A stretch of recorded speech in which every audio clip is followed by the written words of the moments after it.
Welcome to my dear exam current affair and strategy के class में आज है 7 नवंबर 2023। आज के इंपॉर्टेंट करंट अफेयर के बारे में डिटेल से डिस्कस करेंगे। आज का पहला क्वेश्चन है, राष्ट्रीय कैंसर जागरूकता दिवस कब मनाया जाएगा। ऑप्शन नंबर ए हो जाएगा 7 नवंबर को मनाया जाएगा। 7 नवंबर को राष्ट्रीय कैंसर जागरूकता दिवस मनाया जाएगा। कैंसर रोकथाम और उपचार के बारे में सार्वजनिक जागरूकता बढ़ाने के लिए हर साल भारत में 7 नवंबर को राष्ट्रीय कैंसर जागरूकता दिवस मनाया जाता है। 7 नवंबर को शिशु संरक्षण दिवस भी मनाया जाता है। 1 नवंबर को विश्व शाकाहारी दिवस मनाया गया है। 3 नवंबर को विश्व जेलीफिश दिवस मनाया गया है और अंतर्राष्ट्रीय बायोस्फीयर दिवस मनाया गया है। 5 नवंबर को विश्व सुनामी जागरूकता दिवस मनाया गया है। आज का दूसरा क्वेश्चन है, वस्तु एवं सेवा कर जीएसटी के खिलाफ अपील दायर करने के लिए एक माफी योजना किसने शुरू की है। ऑप्शन नंबर सी हो जाएगा वित्त मंत्रालय ने शुरू की है। वित्त मंत्रालय के द्वारा माफी योजना वस्तु एवं सेवा कर जीएसटी के द्वारा अपील दायर करने के लिए शुरू की गई है। यह माफी योजना 31 जनवरी 2024 तक खुली रहेगी। जीएसटी का फुल फॉर्म होता है गुड्स एंड सर्विस टैक्सेस होता है। जीएसटी एक इनडायरेक्ट टैक्सेस है, एक अप्रत्यक्ष कर है। जीएसटी 1 जुलाई 2017 को लागू हुई थी। जीएसटी दिवस 1 जुलाई को मनाया जाता है। जीएसटी लागू करने वाला पहला देश फ्रांस है, 1954 में लागू हुई थी। जीएसटी बिल पारित करने वाला पहला राज्य असम है। जीएसटी पंजीकरण में 15 डिजिट होते हैं। जीएसटी की प्रमुख निर्मला सीतारमण, भारत की वित्त मंत्री निर्मला सीतारमण है। भारत में जीएसटी का मॉडल कनाडा देश से लिया गया है। जीएसटी के ब्रांड एम्बेसडर अमिताभ बच्चन है। जीएसटी परिषद का गठन संविधान के 279A के तहत गठन किया गया है। जीएसटी लागू करने का सुझाव विजय केलकर समिति ने दिया था। जीएसटी बिल की मंजूरी 8 सितंबर 2016 को दी गई थी। जीएसटी में 5 प्रकार की दरें हैं। एक है 0%, दूसरी 5%, 12%, 18% और 28% है।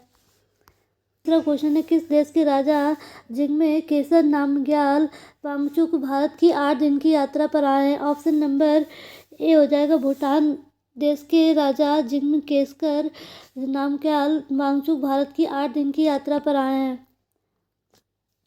भूटान देश के राजा जिग्मे केसर नामग्याल वांगचुक भारत की 8 दिन की यात्रा पर आए हैं। वह 3 से 10 नवंबर तक भारत के आधिकारिक दौरे पर रहेंगे। वांगचुक ने विश्व धरोहर स्थल काजीरंगा राष्ट्रीय उद्यान का दौरा किया है। काजीरंगा राष्ट्रीय उद्यान असम में है। अब भूटान की राजधानी थिम्पू है। मुद्रा भूटानी नगुटलम है। पीएम लोटे शेरिंग है। भूटान की सीमा भारत के 4 राज्यों से लगती है, सिक्किम, असम, अरुणाचल प्रदेश और पश्चिम बंगाल से लगती है। अभी हाल ही में भूटान ने सभी आवारा कुत्तों की नसबंदी करने वाला दुनिया का पहला देश बन गया है। 2019 में भूटान ने समलैंगिकता का अपराध की श्रेणी से हटा दिया था। आज का चौथा क्वेश्चन है, हाल ही में चुनाव आयोग ने चुनावी साक्षरता को बढ़ावा देने के लिए किसके साथ समझौता किया है। ऑप्शन नंबर सी हो जाएगा शिक्षा मंत्रालय के साथ समझौता किया है। निर्वाचन आयोग ने देश भर की कक्षाओं में चुनावी साक्षरता लाने के लिए शिक्षा मंत्रालय के साथ समझौता ज्ञापन पर हस्ताक्षर किया है। भारतीय निर्वाचन आयोग द्वारा इन कोर ऐप तैयार किया गया है। अभी हाल ही में भारतीय निर्वाचन आयोग के द्वारा इन कोर ऐप तैयार किया गया है। चुनाव आयोग ने राजकुमार को नेशनल आइकन बनाया है अभी हाल ही में। ईसीजी का फुल फॉर्म होता है इलेक्शन कमीशन ऑफ इंडिया होता है। आर्टिकल 324 में ईसीजी का वर्णन किया गया है। चुनाव आयोग का वर्णन किया गया है। भारतीय चुनाव आयोग की स्थापना 25 जनवरी 1950 को की गई थी। 25 जनवरी को मतदाता दिवस मनाया जाता है। यह निकाय भारत में लोकसभा, राज्यसभा, राज्य विधानसभाओं और देश में राष्ट्रपति, उपराष्ट्रपति के पदों के निर्वाचन का संचालन करता है। भारत के वर्तमान मुख्य चुनाव आयुक्त राजीव कुमार हैं। आज का 5वां क्वेश्चन है, पीएम गरीब कल्याण अन्न योजना को कितने साल के लिए बढ़ाया गया है। ऑप्शन नंबर डी हो जाएगा 5 सालों के लिए बढ़ाया गया है। पीएम नरेंद्र मोदी ने घोषणा की है, पीएम गरीब कल्याण अन्न योजना को अगले 5 सालों के लिए बढ़ाया जाएगा। यह योजना दिसंबर 2023 में खत्म हो रही है। इस योजना के तहत 2 लाख करोड़ रुपए से अधिक खर्च करेगी। इस योजना में यह मार्च 2020 को कल्याण योजना सरकार द्वारा लॉन्च की गई थी।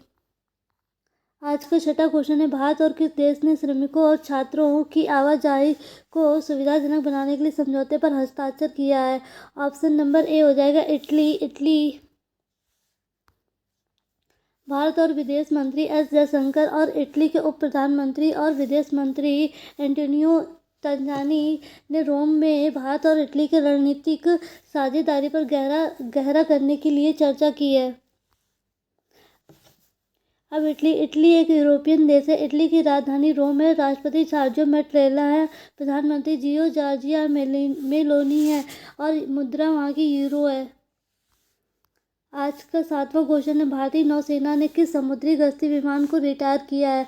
ऑप्शन नंबर ए हो जाएगा IL-38SD हो जाएगा। भारतीय नौसेना ने लंबी दूरी के समुद्री गश्ती विमान IL-38SD को विदाई दी है। राष्ट्र के लिए 46 वर्षों की शानदार सेवा के बाद भारतीय नौसेना के इन ल्यूसेन 38 dragon long range maritime petrol विमान ने विदाई ली है। हाल ही में किस क्षेत्र में गेको की एक नई प्रजाति की खोज की गई है? ऑप्शन नंबर ए हो जाएगा पश्चिमी घाट में गेको की नई प्रजाति की खोज की गई है। हाल ही में तमिलनाडु के राजपालयम के पास पश्चिमी घाट में गेको की एक नई प्रजाति की खोज की गई है। यह गेको की 94 प्रजाति है। इससे पहले गेको की 93 प्रजातियों की खोज की जा चुकी है। नई प्रजाति को रासित का बौना गेको भी कहा गया है क्योंकि यह जीनस की सबसे छोटी इकाई है। आज का नवा क्वेश्चन है, आयरन डोम रक्षा प्रणाली का भारतीय संस्करण का कौन विकसित करेगा? ऑप्शन नंबर ए हो जाएगा DRDO के द्वारा किया जाएगा। प्रोजेक्ट कुश के तहत आयरन डोम रक्षा प्रणाली को विकसित किया जा रहा है। यह प्रणाली लंबी दूरी पर क्रूज मिसाइलों और स्टेल्थ फाइटर जेट नष्ट करने और ड्रोन को पता लगाने और उनमें सक्षम होगी। यह 150 किलोमीटर से 200 किलोमीटर की दूरी पर लक्ष्य पता लगाने और उसे नष्ट करने में सक्षम होगा। DRDO का फुल फॉर्म होता है defence research and development organisation होता है। 1958 को स्थापना हुई थी। नई दिल्ली में इसका हेडक्वार्टर है। DRDO का कार्य देश की सुरक्षा से जुड़ा हुआ है। DRDO मिलिट्री टेक्नोलॉजी के बहुत से क्षेत्रों में काम करती है। DRDO के वर्तमान अध्यक्ष डॉक्टर समीर V कामत है। 10वां क्वेश्चन है, CBSE किस देश में अपना क्षेत्रीय प्रशासनिक कार्यालय खोलेगा? ऑप्शन नंबर डी हो जाएगा UAE के द्वारा खोला जाएगा। केंद्रीय शिक्षा मंत्री दुबई में केंद्रीय माध्यमिक शिक्षा बोर्ड CBSE के एक क्षेत्रीय प्रशासनिक कार्यालय की स्थापना की घोषणा की गई है। इस प्रयास का उद्देश्य खाड़ी सहयोग परिषद में CBSE संबंधित स्कूलों के लिए शैक्षिक अनुभव को बेहतर बनाने और संचालन को सुव्यवस्थित करना है।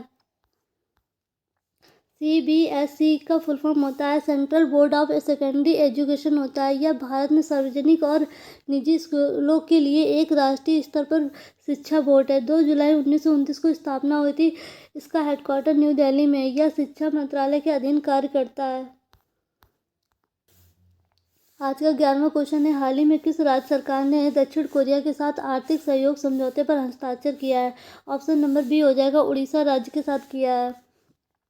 हाल ही में उड़ीसा राज्य सरकार ने दक्षिण कोरिया के साथ आर्थिक सहयोग समझौते पर हस्ताक्षर किया है। अब उड़ीसा की राजधानी भुवनेश्वर होती है। मुख्यमंत्री नवीन पटनायक है। अभी हाल ही में गवर्नर रघुवर दास बनाए गए हैं। अब उड़ीसा से रिलेटेड करंट अफेयर है। उड़ीसा के केंद्रपाड़ा रसवली को GI टैग मिला है। उड़ीसा की विधानसभा ने भूमि अधिग्रहण विधेयक पारित किया है। सामाजिक सुरक्षा बढ़ाने के लिए विश्व बैंक उड़ीसा को फंड देगा। उड़ीसा की रायगढ़ साल को GI टैग मिला है। उड़ीसा के मुख्यमंत्री संपूर्ण पुष्टि योजना शुरू हुई है। हाल ही में किसे होसर पेन का ब्रांड एम्बेसडर बनाया गया? ऑप्शन नंबर बी हो जाएगा रणवीर कपूर को बनाया गया है। होसर पेन का ब्रांड एम्बेसडर रणवीर कपूर को बनाया गया है। अभी हाल ही में जियो मार्ट और स्वराज ट्रैक्टर के नए ब्रांड एम्बेसडर महेंद्र सिंह धोनी को बनाया गया है। हिंस के नए ब्रांड एम्बेसडर रवींद्र जडेजा को बनाया गया है। यूनिक्लो ने कैटरीना कैफ को अपना ब्रांड एम्बेसडर बनाया है। फैशन ब्रांड W ने अनुष्का शर्मा को अपना ब्रांड एम्बेसडर बनाया है। अभी प्यूमा इंडिया ने मोहम्मद शमी को अपना ब्रांड एम्बेसडर बनाया है। 13वां क्वेश्चन है, हाल ही में किस राज्य के उच्च न्यायालय के नए मुख्य न्यायाधीश ऋतु बिहारी बने हैं? ऑप्शन नंबर ए हो जाएगा उत्तराखंड राज्य के उच्च न्यायालय के मुख्य न्यायाधीश ऋतु बिहारी बने हैं। हाईकोर्ट संविधान के आर्टिकल 214 के अनुसार प्रत्येक राज्य में एक हाई कोर्ट होगा।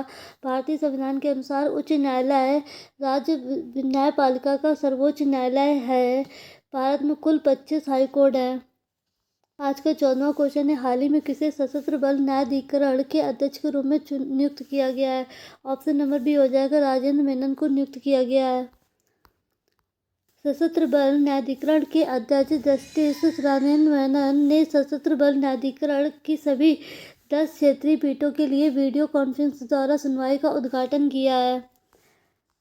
उन्होंने अपने टीवी सलाहकार समूह में सारंग देव को नियुक्त किया है। कोटक महिंद्रा बैंक ने एमडी और सीईओ के रूप में अशोक वासवानी को नियुक्त किया है। आईआरसीटीसी के सीएमडी संजय कुमार जैन को नियुक्त किया है। राजस्थान रॉयल्स ने अपना कोच शेन ब्रांड को बनाया है।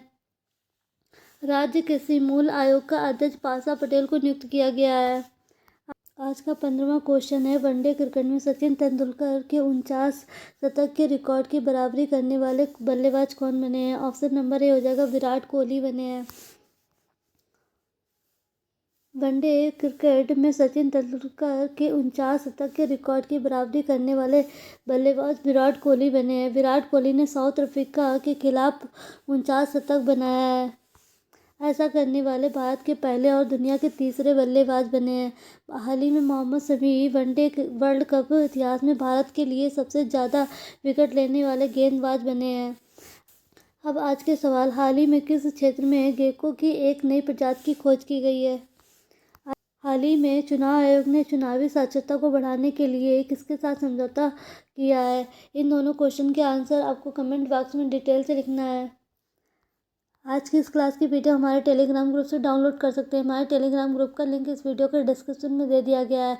अगर आपको हमारा वीडियो अच्छा लगे तो लाइक करें, सब्सक्राइब करें। Thank you.